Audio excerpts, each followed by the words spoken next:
ನಮಸ್ತೆ ಬಲಿಷ್ಠ ಭವ್ಯ ಭಾರತದ ಮಕ್ಕಳಿಗೆ ಜೀವನ್ ವಾಸ್ತು ವಾಸ್ತು ವೇದ ವಿಜ್ಞಾನ ಯೂಟ್ಯೂಬ್ ಚಾನಲ್ಗೆ ಸ್ವಾಗತ ಸುಸ್ವಾಗತ. ಇವತ್ತು ಉತ್ತಮವಾದಂಥ ಒಂದು ವಾಸ್ತು ಟಿಪ್ಸು ಏನು ಅಂತ ಅನ್ನೋದಾದ್ರೆ, ಯಾರ ಮನೆಯಲ್ಲಿ ಈಶಾನ್ಯ ಪ್ರಾಬ್ಲಮ್ ಇದ್ದಾಗ, ಈಶಾನ್ಯ ಪ್ರಾಬ್ಲಮ್ ಇದೆ ಅಂತ ನನಗೆ ಹೆಂಗೆ ಗೊತ್ತಾಗೋದು? ಈಶಾನ್ಯ ಪ್ರಾಬ್ಲಮ್ ಇದೆ ಅಂತಂದರೆ, ಒಂದು, ಮನೆಯಲ್ಲಿ ಯಾರಿಗೂ ನೆಮ್ಮದಿ ಇರೋದಿಲ್ಲ. ಎರಡನೇದು, ಮನೆಯಲ್ಲಿ ಯಾರಿಗೂ ತಲೆ ಓಡಲ್ಲ. ಮೂರನೇದು, ಮನೆಯಲ್ಲಿ ಯಾರಿಗೂ ಕೂಡ ಆಸ್ತಿ ಅಂತಸ್ತು ಐಶ್ವರ್ಯಗಳನ್ನು ಮಾಡುವಂಥ ಯೋಚನೆಗಳೇ ಬರೋದಿಲ್ಲ. ನಾಲ್ಕನೇದು, ಜೀವನದಲ್ಲಿ ಏನಾದರೂ ಸಾಧನೆ ಮಾಡಬೇಕು ಅಂತ ಆ ಉತ್ಸಾಹನೇ ಇರೋದಿಲ್ಲ. ಯಾವಾಗ ಮನುಷ್ಯನಿಗೆ ಉತ್ಸಾಹ ಇರೋದಿಲ್ವೋ ಅವನ ಜೀವನದಲ್ಲಿ ಏನನ್ನೂ ಸಾಧನೆ ಮಾಡೋಕ್ಕಾಗೋದಿಲ್ಲ. ಐದನೇದು, ಅವನಿಂದ ಏನನ್ನೂ ಕೂಡ ಉತ್ಪತ್ತಿ ಮಾಡೋಕ್ಕಾಗೋದಿಲ್ಲ. ಅವನಿಂದ ಒಂದು ಕ್ರಿಯೇಟಿವಿಟಿ ಅನ್ನೋದೇ ಇರೋದಿಲ್ಲ. ಒಂದು ಸೃಜನಾತ್ಮಕ ಮನೋಭಾವ ಅಂತ ಹೇಳ್ತೀವಲ್ಲ, ಸೃಜನಾತ್ಮಕ ಅಂದರೆ ಪಾಸಿಟಿವ್ ಆಗಿ ಏನಾದರೂ ಒಂದು ಕ್ರಿಯೇಟ್ ಮಾಡೋವಂಥದ್ದು, ಇದು ಯಾವುದೂ ಕೂಡ ಇರೋದಿಲ್ಲ. ಓಕೆ. ಆರನೇದು, ಅವರು ಜೀವನದಲ್ಲಿ ಏಳಿಗೆಯನ್ನೇ ಕಾಣೋದಿಲ್ಲ. ಯಾಕೆ ಅಂತಂದಾಗ, ಮನೆಗೆ ಯಾವಾಗ ಈಶಾನ್ಯ ಭಾಗ ಕೆಡುತ್ತೋ ಈ ಪ್ರಾಬ್ಲಮ್ಗಳೆಲ್ಲ ಬರುತ್ತವೆ. ಸೊ ಈ ಪ್ರಾಬ್ಲಮ್ಗಳಿಂದ ನಿಮ್ಮನೇಲಿ ಈ ಪ್ರಾಬ್ಲಮ್ಗಳಲ್ಲಿ 1, 2, 3, 4, 5, 6 ಎಲ್ಲ ಪ್ರಾಬ್ಲಮ್ಸು ಬರ್ತಾ ಇದೆ ಅಂತಂದರೆ ಅಂದ್ಕೊಳ್ಳಿ, ನಿಮ್ಮ ಮನೆಯ ಈಶಾನ್ಯದಲ್ಲಿ ಎಡವಟ್ಟು ಆಗಿದೆ ಅಂತ. ಏನು ಎಡವಟ್ಟಾಗಿದೆ, ಎಂಥದ್ದಾಗಿದೆ ಅಂತಂದರೆ ಅದು ನೋಡಿದ್ರೆ ನಾವು ಹೇಳೋಕ್ಕಾಗೋದಿಲ್ಲ. ಹಾಗಿರ್ಬೇಕಾದ್ರೆ ಇಂಥದ್ದೆಲ್ಲ ಪ್ರಾಬ್ಲಮ್ ಆಗ್ತಿದೆ ಅಂತಂದರೆ ಇದಕ್ಕೊಂದು ಏನಾದ್ರು ಒಂದು ಉತ್ತಮವಾದ ವಾಸ್ತು ಸಲಹೆ, ವಾಸ್ತು ಟಿಪ್ಸ್ ಏನಾದ್ರು ಕೊಡೋಕ್ಕೆ ಸಾಧ್ಯನಾ? ಖಂಡಿತವಾಗ್ಲೂ ಸಾಧ್ಯ. ಏನು ಅಂತಂದಾಗ ನೋಡಿ, ಇದು ಒಂದು ಮನೆಯ ಈಶಾನ್ಯ ಭಾಗ ನಾನು ಬರೆದಿದ್ದೀನಿ ಈ ರೀತಿ. ಸೊ ಒಂದು ಕೋಣೆ ಅಂತ ನೋಡಿದಾಗ ಏನಾಗುತ್ತೆ, ಒಂದು ಕಾರ್ನರ್ ಹಿಂಗೆ ಕಾಣಿಸ್ತಾ ಇರ್ತದೆ. ಇಲ್ಲಿಗೆ ಏನು ಮಾಡ್ಬೋದು ನೀವು ಅಂತಂದರೆ ನೋಡಿ, ಲಿಂಟ್ಲ್ ಮೇಲ್ಗಡೆಗೆ, ಅಂದರೆ ಲಿಂಟ್ಲ್ ಮೇಲೆ ಅಂದರೆ ಇಲ್ಲಿಂದ ಕೆಳಗಡೆಯಿಂದ 7 ಅಡಿ ತನಕ, ದಿಸ್ ಇಸ್ 7 ಫೀಟ್ ಲಿಂಟಲ್. ಒಂದು ಮನೆ ಅಂದರೆ 10 ಅಡಿ ಇರುತ್ತೆ ಸಾಧಾರಣವಾಗಿ, ಇದು 7 ಫೀಟು. ಈ 7 ಫೀಟ್ ಬಿಟ್ಟು ಈ ಲಿಂಟಲ್ ಮೇಲೆ ಏನಿರುತ್ತಲ್ಲ ಈ ಭಾಗದಲ್ಲಿ ಏನು ಮಾಡ್ಬೋದು ಅಂತ ಅನ್ನೋದಾದರೆ, 1 ಅಡಿಗೆ 2 ಅಡಿಗೆ, 1 ಅಡಿಗೆ 2 ಅಡಿ. So this is 1 feet, this is 2 feet. ಈ ರೀತಿಯಾಗಿ ಎಲ್ ಶೇಪಲ್ಲಿ ಒಂದು ಮಿರರನ್ನು ಹಾಕಿ, ಈ ಕಡೆಗೊಂದು ಬ್ಲೂ ಕಲರ್ ಬಲ್ಪು, ಈ ಕಡೆಗೊಂದು ಬ್ಲೂ ಕಲರ್ ಬಲ್ಪು, ಇದೆರಡನ್ನು 24/7 ಅಂದರೆ 24 ಗಂಟೆಗಳ ಕಾಲ ಉರಿಸ್ತಾ ಹೋದರೆ ಏನಾಗುತ್ತೆ ಅಂತಂದರೆ,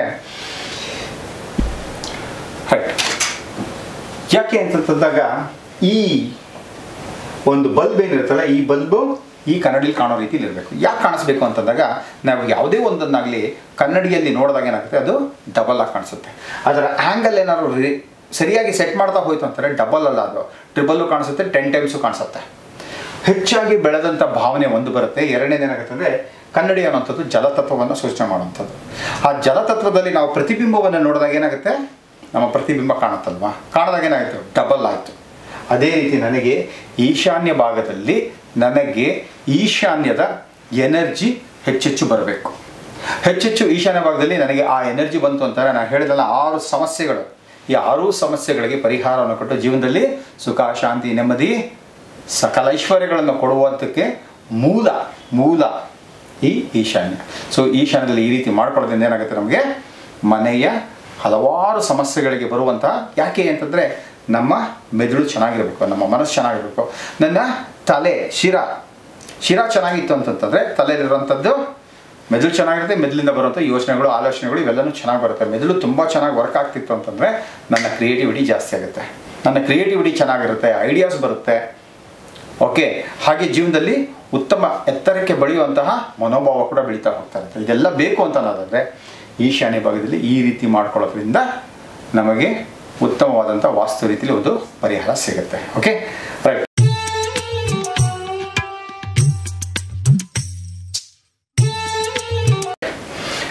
ಒಬ್ಬರು ಪ್ರಶ್ನೆ ಏನು ಕೇಳಿದ್ದಾರೆ ಅಂತಂದರೆ, ಆ್ಯಂಟಿಲ್ ಅಂತಂದರೆ ಹುತ್ತ ಇರುವ ಕಡೆ ಮನೆ ಕಟ್ಟಬಹುದಾ ಅಂತ ಕೇಳ್ತಾ ಇದ್ದಾರೆ.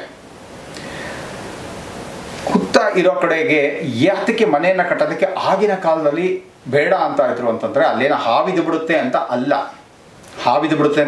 ಅಲ್ಲಿಗೆ. ಸೊ ಹುತ್ತ ಇದ್ದ ಕಡೆ ಏನಾಗುತ್ತೆ ಅಂದರೆ, ಅಲ್ಲಿ ನಮಗೆ ಜಿಯೋಪಥಿಕ್ ಸ್ಟ್ರೆಸ್ ಅಂತ ಬರ್ತದೆ. ಜಿಯೋಪಥಿಕ್ ಸ್ಟ್ರೆಸ್ ಅಂತಂದರೆ ಏನಾಗುತ್ತೆ, ಭೂಮಿಯ ಒಳಗಡೆಗೆ ಇರುವಂತಹ ಆ ಪ್ಲೇಟ್ಸ್ಗಳು ಅದು ಇದು ಏನಿರುತ್ತಲ್ಲ ಅವೆಲ್ಲನೂ ಕೂಡ ಒಂದಕ್ಕೊಂದು ಹೆಚ್ಚು ಕಮ್ಮಿ ಆದಾಗ, ಘರ್ಷಣೆ ಆದಾಗ, ಲೂಸ್ ಆದಾಗ ಭೂಮಿಯ ಒಳಗಡೆಯಿಂದ ಏನಾಗುತ್ತೆ, ನಮಗೆ ವಿಶೇಷವಾದಂಥ ಒಂದು ಗ್ಯಾಸ್ ಬರೋಕ್ಕೆ ಶುರು ಆಗುತ್ತೆ. ಸೊ ಆ ಗ್ಯಾಸ್ ಎಲ್ಲಿ ಬರ್ತಾ ಇರುತ್ತೋ ಆ ಭಾಗದಲ್ಲಿ ಏನಾಗ್ಬಿಡುತ್ತೆ ಅಂತಂದರೆ ನಮಗೆ ಮಣ್ಣು ಸಡಿಲ ಹಾಕ್ತಾ ಹೋಗ್ತಾ ಇರುತ್ತೆ. ಯಾವ ಭಾಗದಲ್ಲಿ ಹುತ್ತಾ ಇರುತ್ತೋ ಅಲ್ಲಿ ಚೆಕ್ ಮಾಡಿ ನೋಡಿ, ಆ ಭಾಗದಲ್ಲಿ ನೀರು 100% ಇದ್ದೇ ಇರುತ್ತೆ. ಯಾವಾಗ ಮಣ್ಣು ಸಡಿಲ ಹಾಕ್ತಾ ಹೋಗುತ್ತೋ ಆ ಭಾಗದಲ್ಲಿ ಇರುವೆಗಳಿಗೆ ಆ ಮಣ್ಣನ್ನೇ ತೆಗೆದುಕೊಂಡು ಹುತ್ತ ಕಟ್ಟೋದಕ್ಕೆ ಈಸಿ ಆಗುತ್ತೆ. ಇದು ಇದರ ಸೈಂಟಿಫಿಕ್ ರೀಸನ್ನು. ಈ ಭಾಗದಲ್ಲಿ ಏನಿರುತ್ತೆ ಅಂತಂದರೆ, ಇವಾಗ ಏನು ಮಾಡೋದು ಸರ್, ನಾನು ಸೈಟ್ ತೊಗೊಂಡ್ಬಿಟ್ಟಿದ್ದೀನಿ, ಆ ಸೈಟ್ ಭಾಗದಲ್ಲಿ ನನಗೆ ಹುತ್ತ ಇದೆ, ಆ ಹುತ್ತ ತೆಗಿಲೇಬೇಕು, ಹುತ್ತ ತೆಗೆದೇ ನಾನು ಮನೆ ಕಟ್ಕೊಳ್ಳೋಕ್ಕಾಗುತ್ತೆ, ಇಲ್ದಿರ ಆಗೋದಿಲ್ಲ ಅಂತಂದಾಗ ಅದಕ್ಕೂ ಕೂಡ ಪರಿಹಾರ ಇದೆ. ಸಾಧಾರಣವಾಗಿ ಹುತ್ತವನ್ನು ಯಾವ ರೀತಿಯಲ್ಲಿ ಕರಗಿಸ್ಬೇಕು ಅಂತ ಹೇಳ್ತಾರೆ. ಯಾವ ರೀತಿಯಲ್ಲಿ ಕರಗಿಸ್ಬೇಕಾದ್ರೆ ಚೆನ್ನಾಗಿ ನೀರು ಹಾಕಬೇಕು. ಹುತ್ತದ ಮೇಲೆ ಚೆನ್ನಾಗಿ ನೀರನ್ನು ಹಾಕಿದ್ರೆ ಏನಾಗುತ್ತೆ, ಆ ನೀರು ಆ ಮಣ್ಣನ್ನು ಕರಗಿಸಿ ಏನು ಮಾಡುತ್ತೆ, ಒಳಗಡೆ ಹೋಗುತ್ತೆ. ಫಾರ್ ಎಕ್ಸಾಂಪಲ್ ಹುತ್ತ ಹಿಂಗಿರುತ್ತೆ ಅಂತ ಅನ್ಕೊಳ್ಳೋಣ. ಓಕೆ, ಈ ರೀತಿ ಇರುತ್ತೆ ಹುತ್ತ ಅಂತಂದಾಗ, ಸೊ ಏನಾಗಿರುತ್ತೆ, ಇದು ಭೂಮಿ ಒಳಗಡೆಗೆ ಎಷ್ಟು ಮಣ್ಣು ಮೇಲೆ ಬಂದಿರುತ್ತಲ್ಲ ಅಷ್ಟೇ ಭೂಮಿ ಒಳಗಡೆಗೆ ಏನಾಗಿರುತ್ತೆ, ಸಡಿಲ ಆಗಿರುತ್ತೆ. ಕ್ಯಾವಿಟೀಸ್ ಇರ್ತದೆ, ಅಂದರೆ ಹೋಲ್ಗಳಿರ್ತದೆ. ಯಾವಾಗ ನಾನು ಇದರ ಮೇಲೆ ನೀರನ್ನು ಹಾಕಿ ನಾನು ಇದನ್ನು ಕರಗಿಸ್ತಾ ಹೋಗ್ತೀನೋ, ನೀರೇನು ಮಾಡುತ್ತೆ, ಕರಗದಂಥ ಮಣ್ಣನ್ನು ತೆಗೆದುಕೊಂಡು ಹೋಗಿ ಏನು ಮಾಡುತ್ತೆ, ಆ ಭೂಮಿಯ ಕೆಳಗಡೆಗೆ ಏನು ಬಂದಿತ್ತಲ್ಲ ಹೋಲ್ಗಳು ಏನಾಗಿತ್ತಲ್ಲ, ಅದು ಕ್ಯಾವಿಟೀಸ್ ಏನಿರುತ್ತಲ್ಲ ಆ ಕ್ಯಾವಿಟೀಸ್ನೆಲ್ಲ ಫಿಲಪ್ ಮಾಡುತ್ತೆ. ಅದಕ್ಕೋಸ್ಕರ ನೀರು ಹಾಕಿ ಇದನ್ನು ಕರಗಿಸಿ ಅಂತ ಹೇಳ್ತಾರೆ. ಓಕೆ, ಎರಡನೇದು ಏನಂತಂದಾಗ ಮಾಡಿದಾಗ ನೀವು ಮನೆಯನ್ನು ಕಟ್ಟಿದಾಗ ಸೇರಿಸ್ಕೊಂಡೇ ಕಟ್ಟಿ ಅಥವಾ ಬಿಟ್ಟಾರೋ ಕಟ್ಟಿ, ಒಂದು ಬಹುಮುಖ್ಯವಾದಂಥ ಎಚ್ಚರಿಕೆ ಏನು ಅಂತಂದರೆ, ಹುತ್ತ ಇದ್ದ ಕಡೆಗೆ ಯಾವುದೇ ಕಾರಣಕ್ಕೂ ನೀವು ಮಲ್ಕೊಳ್ಳುವಂಥ ಮಂಚ ಆಗಿರ್ಬಾರ್ದು, ರೆಗ್ಯುಲರಾಗಿ ಕೂತ್ಕೊಂಡು ಕೆಲಸ ಮಾಡುವಂಥ ಜಾಗ ಆಗಿರ್ಬಾರ್ದು. ಅದು ಬಿಟ್ಟು ಬೇರೆ ಎಲ್ಲಿ ಬೇಕಾದ್ರೂ ಮಾಡ್ಕೊಳ್ಳಿ. ಬಟ್ ಮನೆ ಒಳಗಡೆಗೆ ಬರ್ತದೆ, ಸೇರಿಸ್ಕೊಂಬಿಡಿ, ಕಟ್ಟಿಬಿಡಿ. ಓಕೆ, ಆದರೆ ಹುತ್ತ ಎಲ್ಲಿತ್ತು ಅನ್ನೋದನ್ನು ಮಾರ್ಕ್ ಮಾಡ್ಕೊಳ್ಳಿ. ಆ ಜಾಗದ ಮೇಲೆ ಯಾವುದೇ ಕಾರಣಕ್ಕೂ ಮಲಗಕ್ಕೆ ಹೋಗ್ಬಿಡಿ. ನಾನು ಸುಮಾರು ಕೇಸ್ ಸ್ಟಡೀಸ್ ಆಗಿಬಿಟ್ಟಿದೆ. ನಾನು ಕೇಸ್ ಸ್ಟಡೀಸಲ್ಲೆಲ್ಲ ಹೋಗಿ ಮಾಡಿದಾಗ ಹೇಳಿದ್ದೀನಿ, ಇಲ್ಲಿ ಮುಂಚೆ ಏನಿತ್ತು ಎಂಥದ್ದಿತ್ತು ಅಂತ ಹೇಳಿದ್ರೆ ಹೀಗಿತ್ತು ಅಂತಾರೆ. ಹುತ್ತ ಏನಾದ್ರು ಇತ್ತ ಅಂತ ಕೇಳ್ತೀನಿ, ಎಸ್ ಹುತ್ತ ಇತ್ತು ಅಂತಾರೆ. ಆ ಹುತ್ತದ ಮೇಲೆ ಮಲಗಿರೋಂಥ ಅನೇಕ ವ್ಯಕ್ತಿಗಳನ್ನು ನಾನು ಚೆಕ್ ಮಾಡಿದ್ದೀನಿ, ಕ್ಯಾನ್ಸರ್ ಬಂದಿದೆ. ಯಾಕೆ ಅಂತಂದರೆ, ಅಯ್ಯೋ ಹುತ್ತ ಹೊಡೆದಾಕ್ಬಿಟ್ರು, ಹಾಗೆ ಇರುವಂಥ ಮನೇನ ಹೊಡೆದಾಕ್ಬಿಟ್ರು, ಹಾಗಾಗಿ ಅವರಿಗೆ ಶಾಪ ಬಂತು ಮಾಡ್ತು ಅಂತಲ್ಲ. ಇಲ್ಲ, ಇವೆಲ್ಲ ಅಡಗುಲಜಿಕತೆ. ಅಲ್ಲೇನಾಗುತ್ತೆ ಅಂದರೆ, ಕೆಳಗಡೆಯಿಂದ ಬರುವಂತಹ ಈ ಜಿಯೋಪಥಿಕ್ ಸ್ಟ್ರೆಸ್ ಏನು ಮಾಡುತ್ತೆ, ಅವರ ಬಾಡಿಯ ಫ್ರೀಕ್ವೆನ್ಸಿಗೆ ಮ್ಯಾಚ್ ಆಗಲ್ಲ. ಆಗಿದ್ದಾಗ ಏನಾಗ್ಬಿಡುತ್ತೆ, ಬಾಡಿಯಲ್ಲಿರೋಂಥ ಸೆಲ್ಗಳು ಅದ್ರ ಜೊತೆ ಹೋರಾಡಬೇಕಾದ್ರೆ ಅದು ದೊಡ್ಡ ಕತೆ. ಇದು ಹೆಂಗಾಗುತ್ತೆ ಏನಾಗುತ್ತೆ ಮಾಡ್ಕೊಂಡು ಕ್ಯಾನ್ಸರ್ಗಳು ಬಂದಿದ್ದು. ಆಶ್ಚರ್ಯ ಪಡ್ತಾರೆ ಜನ, ಏನು ಗುರುಗಳು ಬಂದು ಇಷ್ಟು ಕರೆಕ್ಟಾಗಿ ಹೇಳ್ಬಿಟ್ರಲ್ಲ ನಮಗೆ ಅಂತಂದ್ಬಿಟ್ಟು.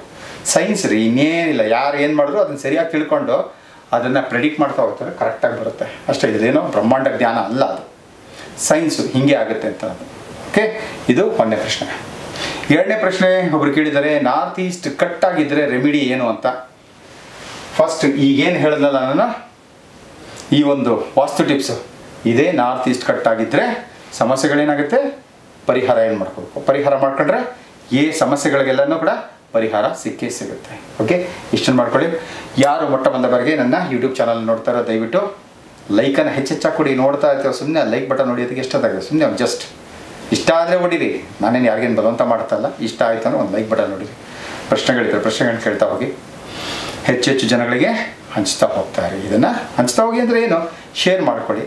ಯಾಕಂದರೆ ಪ್ಯೂರ್ ಸೈಂಟಿಫಿಕ್ ಬೇಸ್ಡ್ ವಾಸ್ತವವನ್ನು ಹೇಳುವಂಥ ವ್ಯಕ್ತಿ ನಾನು. ಓಕೆ, ಭಗವಂತ ಎಲ್ಲರಿಗೂ ಕೂಡ ಆಯುಷ್, ಆರೋಗ್ಯ, ಉಲ್ಲಾಸ, ಉತ್ಸಾಹ, ಸಕಲ ಐಶ್ವರ್ಯಗಳನ್ನು ಯಥೇಚ್ಛವಾಗಿ ಕೊಡಲಿ ಅಂತ ಕೇಳ್ಕೊಳ್ತಾ, ನಮಸ್ತೆ, ಜೈ ಹಿಂದ್.